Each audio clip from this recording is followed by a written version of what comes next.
being recorded. At this time, for opening remarks and introductions, I'd like to turn the call over to Chris Costello. Please go ahead. Thanks, Shannon. I want to welcome everybody to the UFC 220 media conference call. UFC 220 takes place Saturday, January 20th from TD Garden in Boston. The event airs live on pay-per-view. On today's call, please welcome the four athletes competing in the title fights at UFC 220, heavyweight champion Stipe Miocic, challenger number one contender Francis Ngannou, light heavyweight champion Daniel Cormier, and challenger number two ranked contender Volkan Oezdemir. And with that, Shannon, we can go ahead and open up the questions. Yes, sir. Thank you. Ladies and gentlemen, if you wish to ask a question, please signal on your telephone at keypad. Please also make sure that your mute function is turned off to allow your signal to reach our equipment. Once again, *1 will place you into the queue. We will pause for just a moment to allow everyone the opportunity to signal. We'll go ahead and take our first caller. We'll go to Damon Martin with FlowCombat.com. Hey guys, first question for Stipe. Stipe, I saw the announcement today that you have actually landed an endorsement with Modelo, which is the new beer sponsor for the UFC. You're the first athlete on their roster. What does that mean to you to land such a big endorsement, especially ahead of a big fight like this? Oh, it's amazing. First off, I like their beer. It tastes amazing, so that's always a good thing. But just what they're all about. We work well together already, and they're amazing people. They got that fighting spirit just like I do, and it fits well. It's perfect, and I'm just excited to be part of the team. With this fight, Stipe, obviously there's been a lot of attention on Francis Ngannou. You are the heavyweight champion, though. I mean, do you feel like some of the pressure's off of you, though, because of the hype surrounding him, because there is so much talk about Francis? Oh, 100%. I mean, listen, big guy, it's hard. I mean, just like every heavyweight, but we'll not talk about him. I don't care. I mean, listen, I don't need a hoopla about me. So keep winning. You've obviously won fights, a lot of different ways throughout your career. We know Francis is best for his knockout power. Do you feel like in a lot of ways you can pick your shots in this fight, that you could, if you want to take it to the ground, you can take it to the ground. If you want to keep it standing, do you feel like you can dictate the pace in this fight? Oh, I understand. I'm going to do what I want. I'm going to have a great game plan walking in, and I'm going to execute the game plan and walk out here. And last question for you, Stipe. This fight, in terms of heavyweight division, people are saying, and myself included, that this is the biggest heavyweight fight, since maybe Cain Velasquez fought Junior Dos Santos on that first ever Fox card back in 2011. I know you don't pay too much attention to that kind of stuff, but, do you feel that? Is there some excitement that, there is so much attention around this fight? Oh, yeah, definitely. It's great. That's what the sport loves and the fans want. And if it wasn't for the fans, we wouldn't be here right now. So I'm just happy the fans have something to be happy about. Awesome. And for Francis, Francis, obviously everyone knows your incredible knockout power. But how confident are you in other aspects of your game when it comes to your wrestling, your conditioning, and things like that? Going against a guy like Stipe who is so well-rounded. Yes, but he's a well-rounded. But I'm more confident because for the beginning, I had thought about my wrestling, my conditioning. But today, I've been training with the best wrestler and trying my conditioning and keep improving. And today, I know that I improve in all that other steps. So I'm also the well-rounded and completely MMA fighter. So I'm not just focused about the knockout power or something like that. For this fight, I pretend to be the complete MMA fighter. Yes, and that's what I'm looking. That's why I'm gonna be the champ. You're not going to fight someone as Stipe who be a good wrestler just because you have a knockout power. No, we see a lot of people fought maybe Stipe or some guy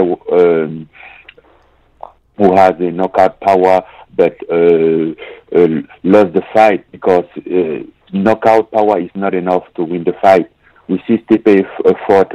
I saw the fight against Stipe and Mark Hunt, and Mark Hunt have a great knockout power, but the way that the bringing in the Stipe brought it in the deep water, and he wasn't able to go back to that. So that is kind of stuff that I be training about and try to gonna avoid it, and I'm able to do it.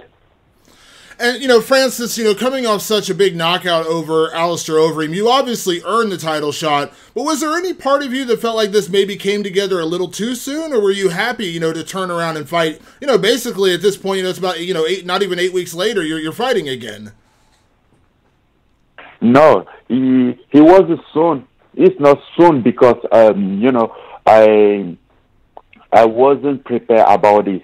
Even for my training camp against Alistair Overeem, I couldn't avoid myself to think about both guys.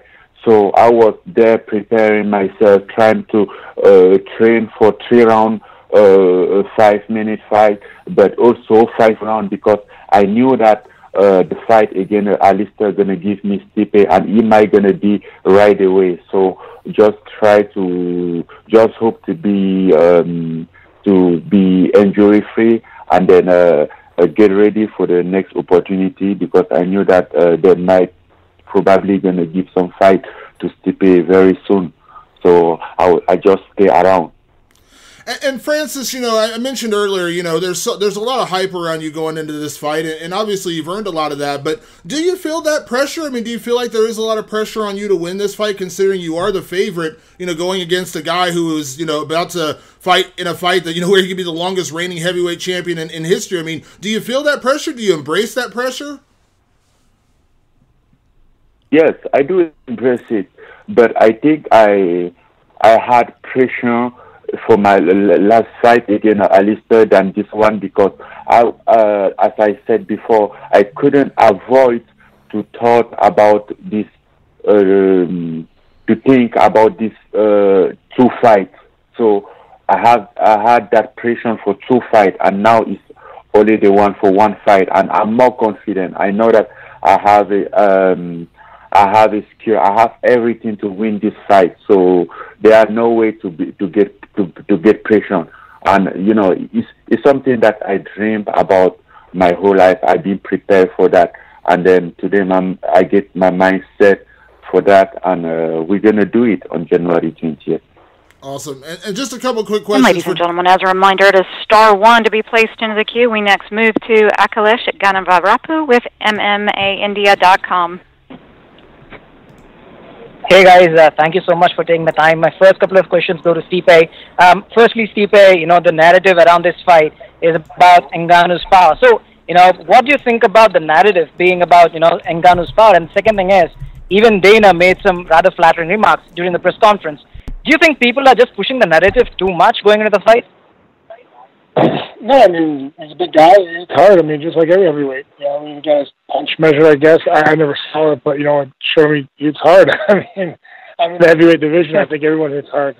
So, no, I'm definitely going to watch out for that. I don't want to get hit with anything I want to get hit with, and, do my thing. Right, and you've dominated the likes of Verdum, Overeem, and JDS, which makes, the odds even that much more surprising. So, do you think the fans and critics kind of forget those wins too soon? Honestly, I don't care if they forgot about them or if they think about them. I really don't care. The only thing I think about is the 20th, and walking out and so, which I will. I'm going to stay champ, break this record, and keep winning.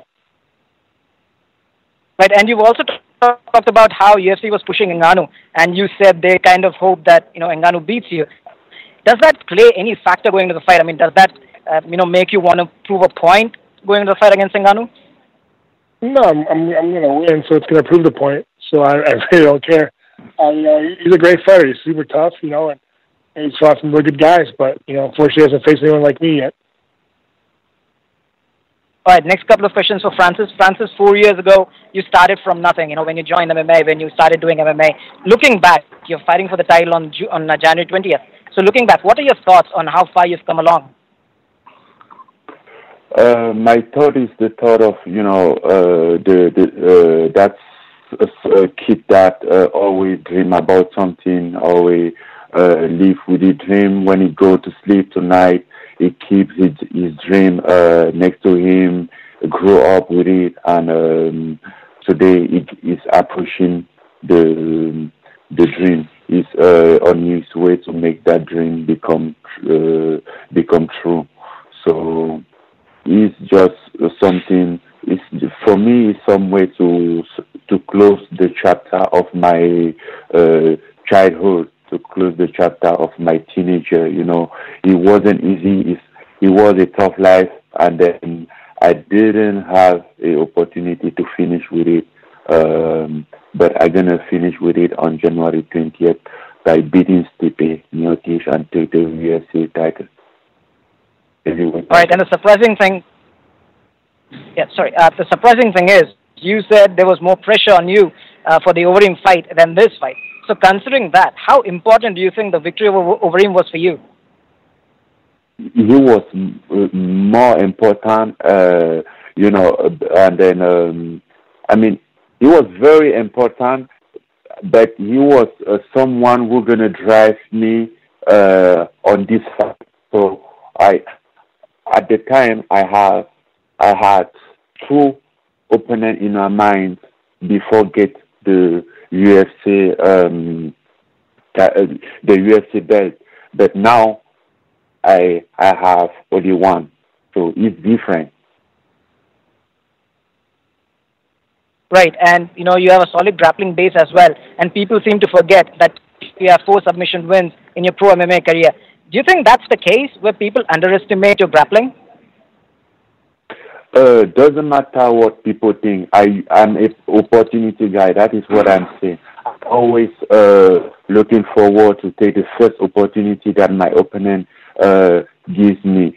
So I'm not there to do the demonstration to show how I can grab, how I can wrestle. I'm there to win the fight, and doesn't matter where the fight goes, I'm gonna win. So I know that but I also keep training as MMA fighter to be a complete MMA fighter. So I don't care about what people think. The day that I'm gonna need to prove, I'm gonna need to use my grappling game, they're gonna see it. The day that I'm gonna need to use my wrestle, they're gonna see it. But as long as I keep winning like this, I'm okay with that. All right, thank you, Francis. Final couple of questions for Daniel Cormier. Daniel, you've previously said that you need to win convincingly in order to kind of erase the memories of your fight with John Jones. Is that still the case for you? Yeah, my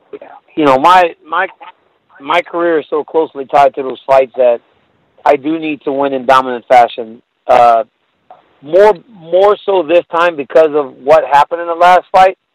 But my goal is always to go out and dominate, and that's what I've done for the vast majority of my career. So nothing's really changed. The only pressure comes from what I'm putting on myself because of the way the last fight ended. Right, and Volkan, much like Ngannou, had a breakout year in 2017. You've taken punches from someone like Rumble. Do you think the fans give too much respect to the power punchers? I think people fall in love with power punchers, and it's I believe it's just because they're exciting, right? They finish the fight. They finish fights in no time. The fight's going, and all of a sudden it's over. You got guys like Rumble that was just knocking everybody out. You got guys that like Volkan, and they just knock everybody out. So people fall in love with them, but it's not just about punching hard. This game is about much more. It's about what you have up top, mentally, all around mixed martial arts game, experience. I always say, whether I'm at the commentary booth, host table or something, or just on these calls, that there are levels to this game. And when a person isn't on the level, they get exposed very quickly. And I think that Volkan's a fantastic fighter. I believe he believes in himself and believes in his power. But to beat me, just being a powerful guy ain't going to be enough. Right, and final question for you. the one cloud that keeps, hanging over your head is obviously your fights with John Jones. Going to the fight, we've recently even heard about, speculations regarding when John is going to return. Does that play any factor going into the fight for you? No, I don't. I don't really worry too much about anything but the person that's in front of me. Volkan Oezdemir, I respect enough to focus on him entirely. I respect him enough to focus entirely on him and him be my obsession. I'm obsessed with this young man right now. Obsessed with coming up with a game plan and a fight strategy to go out there and beat him convincingly. So, yeah, I don't worry too much about Jones right now. He's ineligible, as he was for the last couple of years before the last fight. All right. Thank you so much, guys. Appreciate the time and all the very best for the upcoming fights. Next question comes from Mark Podolsky with the Lake County News Herald. Hey, guys. How you doing? Hey, Francis, this question is for you. After you beat Overeem, you told in the post-fight show, you said Stipe was the interim champion and that, he was just holding the belt for you. I mean, do you regret making that statement, or do you really think that he's not a legitimate champion? Yeah, I said he was interim champion because I wasn't there. Because I'm the real champion for this division. I'm the guy that's gonna change the heavyweight division. I started to beat Stipe on January 20th and bring more excitement for heavyweight division, who was for a long time almost forget it. You sound very confident. I'm wondering why do you feel so confident when Stipe has been very dominant in his last three fights against some legendary fighters, first round knockouts. Can you talk about your confidence level and where it is right now? That doesn't mean nothing for me. I know what the matter is this. I know what Stipe is able to do. Almost everyone know what Stipe is almost to do. But the scary thing is this. No one doesn't know really what I'm able to do. They just say I go there for 1 minute and then I win the fight. But they really don't have an idea for what I can do. So that's why I feel confident. I'm confident because I know what is I can say the limit of Stipe, but no one can tell my limit. They'll always say, yes, can Ngannou do this? Can Ngannou do that? Can Ngannou do this? But when they're gonna see something different from Ngannou, he's gonna still be wow. I get enough stuff to bring them some more wow.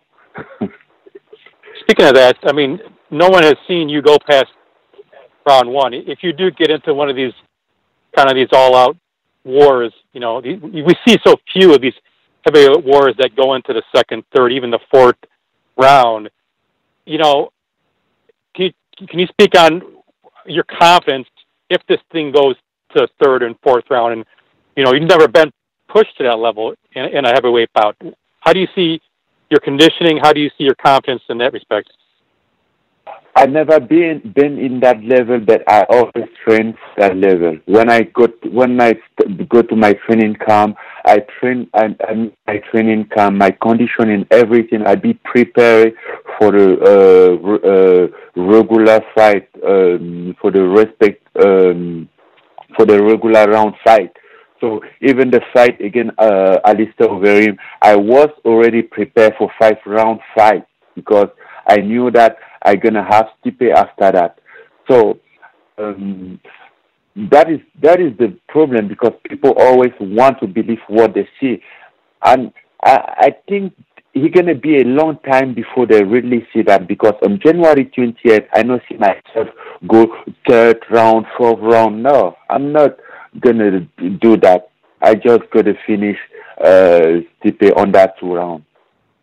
Hey, so last thing, Francis, you fight about a month ago. I'm sure you went through a really hard camp. What did you do in the last month? Did you scale back a lot with, your work, or did you have to take a long break after that fight? I mean, can you speak about kind of, what you did in terms of your workout level? No, I didn't take a break after that fight. I just try to maintain, that training time that I did for Alistair Overeem, and I just try to maintain it and then keep working more technical stuff and keep myself in shape. So that's what I've been doing for these few weeks. Thanks, Francis. Hey, Stipe, just a couple for you. Your reaction when, I'm sure you saw the comments when he called you the interim champion, just holding the belt for you. And, I mean, can you just give me your reaction when you heard that? What do you want? I guess, that's what he thinks. Sure. We'll find out Saturday, so I ain't worried about it. Were you upset? No, listen. Everyone knows that I push my buttons is my wife, so I'm good. Hey, Stipe, you're 35 years old, and I'm just wondering how much longer you want to keep fighting. I don't know. I'm doing well. I'm not going to get hit too much. Hopefully it stays that way, and we'll see how much longer I'll go. I'm just going to keep training, keep getting better, and keep winning. And I asked Francis about if this thing goes into a third, fourth, fifth round. You went through a war with JDS a few years ago, and I know you said it's not a pleasant experience when you get to that third, fourth, fifth round. And he talks about how he's confident. But is there something to be said until you actually can go through something like that, if it gets to that point, without doing it? Is it hard to understand what it means to go through that tough type of fight like that, 4 or 5 rounder? Yeah, definitely. It's a grind, man. You're not used to it. Once you get there, it sucks. But we'll find out on the 20th. Listen, he's a tough guy, but like I said, he hasn't seen anything like me yet. Hey, Daniel, I got one for you. I know you spent some time with Stipe in Cleveland. I'm wondering what that experience was like. I mean, you probably got to know him better than maybe you had in the past. Can you speak on that? Yeah, it was amazing. To go there and be in his environment and kind of take in the feel of the city, right? Cleveland's such a big sports city. And walking around with Stipe, you saw that he's not only a fighter anymore, he's almost like another major league sports team in that city because people just recognize him. And they love what he brings to the city of Cleveland.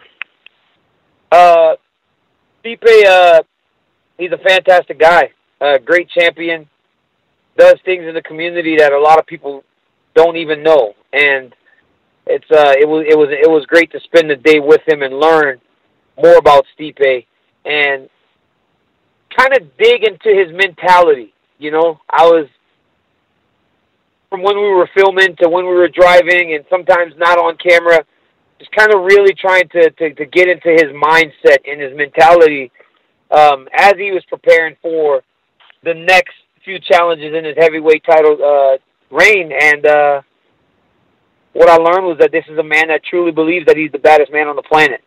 So when I listened to him and Francis talk, and Francis has a lot of conviction in his speak because he believes that he's going to go out there and dominate, as I've spent time with Francis too. But I know, even though Stipe doesn't say it, in his mind he feels the same exact way because he said it off camera to me. He said it on camera, and he believes he's going to dominate this fight. Right before I left, Stipe said they could put King Kong in there with me, and I'll beat him to become the most successful heavyweight champ of all time. Mm-hmm. I believe that if there's anybody that's been as scary as a huge, power-punching, dominant force like that, it would be Francis Ngannou. So he kind of got the toughest situation for him, and I don't believe that he would have it any other way. So I learned more about his mentality. His mentality tells me that on January 20th, there's going to be a barn burner between him and Francis. last thing, Daniel. Being a champion, do you sort of have to get used to that moniker? And I'm wondering, do you feel like a guy like Stipe has kind of grown into that that pressure? There's pressure being a champion. I'm sure you know that. And in terms of growing into that, responsibility, I guess, so to speak. There is responsibility. The responsibility comes when you're successful, right? People don't. When there's expectation, there is no expectation without success. So in order to be in a situation where there's pressure, where there's responsibility, where there's expectation, you have to be successful. And with the success comes expectation. You got to really turn into it. You can't run away from it. And I do believe that he's grown into the expectation. He's turning into the expectation. He's looking into the expectation. The idea that he's the baddest man on the planet. He said he does not need monikers. He does not need to be called the baddest man on the planet. But I think even though it's not spoken, he does believe that he's the baddest man. But Stipe never really had any issues. It's not like he truly needed to grow much in order to carry the flag of the UFC Heavyweight Championship. He just had to get the belt. And he did that, and I think he's done a phenomenal job of representing the organization, himself, and his family in the best way possible. Thank you. Thanks, guys. Next question comes from Spencer Kite with UFC.com. My first one is for Volkan. What does it mean to you? What's your response when you hear Daniel Cormier say that he respects you, that he is obsessed with you, but also that you are not on his level? I mean, it's good because I can see that he cares about it. He cares about the fight, and the only thing I want from him is to bring his best game, to bring his top game, because this is the fight to determine who's going to be the champion of the world. So what I want to have, facing me is the best. He's the best Daniel and the best fighter in the world right now. So that's the one I want to beat, but also the difference is I'm the new level, so we're going to find out next Saturday. And I know when we spoke in the summer, you had said that your goal was to become the fastest UFC champion in history. You're getting this opportunity. It'll be just short of a year since your UFC debut.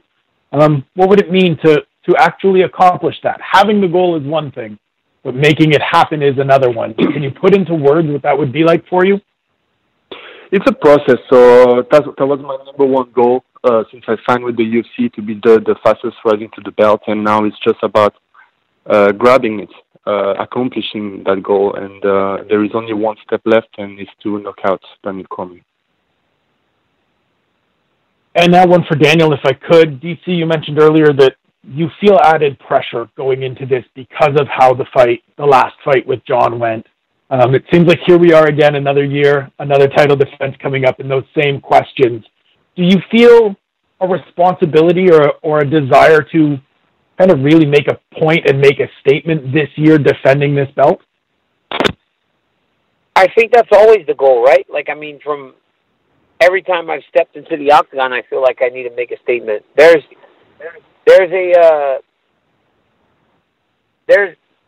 like a certain thing to me that for some reason people see these guys as true threats to me, and that they can just beat me, and it's always fun to go out and prove people wrong. I mean, in the fights with Anthony Johnson, both times I went in there as the underdog because he knocked some guys out.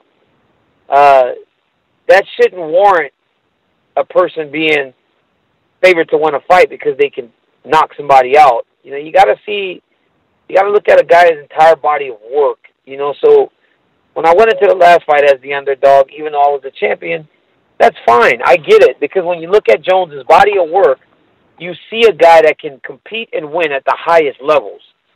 But when I look at guys like Anthony Johnson and Volkan Oezdemir and those guys, and people to think that they're going to just beat me, to me it's just crazy. It's just crazy. I really do feel pressure because I want pressure, but I just like really making people kind of go, well, I guess he wasn't the guy that was going to knock DC out. That's always fun to me. Kind of just stick it to people.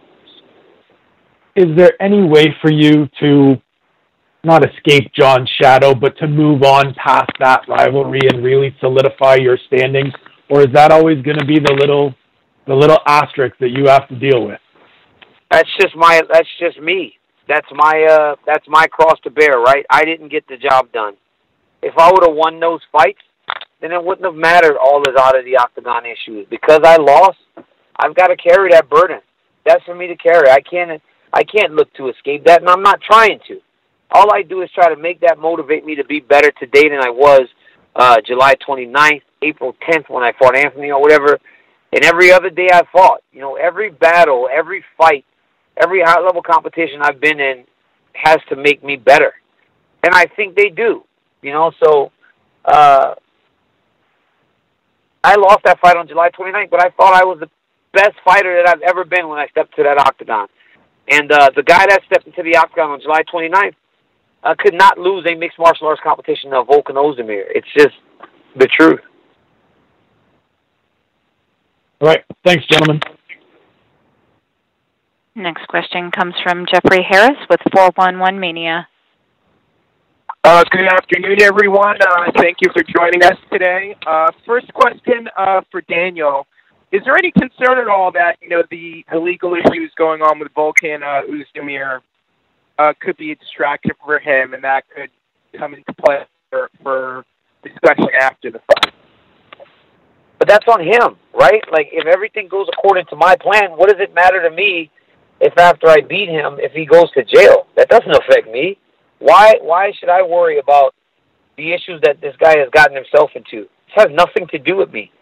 All I cared about was that whenever he went to court the other day, they said he could go fight. He can go fight. So now my issues, my worry, my concern, my care in regards to his legal issues are out the window, because everything that's going to happen to him after is past January 20th. I just need him to be in Boston January 20th. He's going to be there, so I could care less what happens to him afterwards.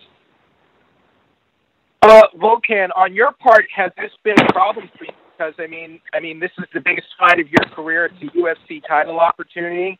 I mean, these don't come along every day. So, has this been a big distraction for you going into the fight? Not at all. I'm not even taking care of that business. But the only thing I'm doing right now is training and being ready for that fight. So my lawyer is taking care of all the legal stuff, so nothing goes through me. And I'm just getting ready for the fight, and I'm really confident because of you know what I know I did, and so it's all good. So my priority and the only things I focus on right now is the fight. Next question for Stipe. There's been a lot of discussion about Francis Ngannou and his knockout power and his punching power, but I mean, I'm going down the list of your resume, and your last 4 fights you won by knockout in the first round. So do you think people are maybe possibly overlooking your punching power and the fact that you could possibly knock someone out in the first round? Because not only have you knocked out 4 people in a row in the first round, 3 of those people were UFC champions or former champions. Yeah, you know, I think this is a lot of those guys just ran into my fist, you know, and I don't really hit that hard. I think it was more of those guys running into my fist and then falling. So, you know, I think it was a lot of that, you know. I don't, you know, honestly, I really don't care if he has the power or not. You know, he does have power, you know, good for him. I mean, as he should, he's a heavyweight. But, I mean, you'll find out if I got power in the 20th, which you will.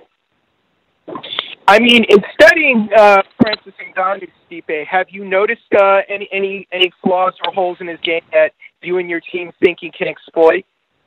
I mean, you can exploit. Definitely. Oh yeah, definitely. I mean, listen, everyone has holes. Everyone has holes in his game that you can exploit. It's just, you know, seeing which I will. You know, I have holes in my game too. I mean, there's, you know, it's perfect. That's what we work for. But yeah, there's definitely holes in his game, and I'm definitely going to show him. He's definitely going to come out on the 20th. And last question for Francis. For your part, have you noticed any holes or flaws in Stipe's game that you and your team have been studying a lot going into this fight? Thank you, everyone. Please, can you repeat your question? I'm sorry, Francis. My question was if you and your team have noticed any flaws or holes in Stipe's game that you've been studying and working on to prepare for this fight. Of course, we do. We do have a game plan. We do work about a lot of stuff to make this fight clear and easy for us.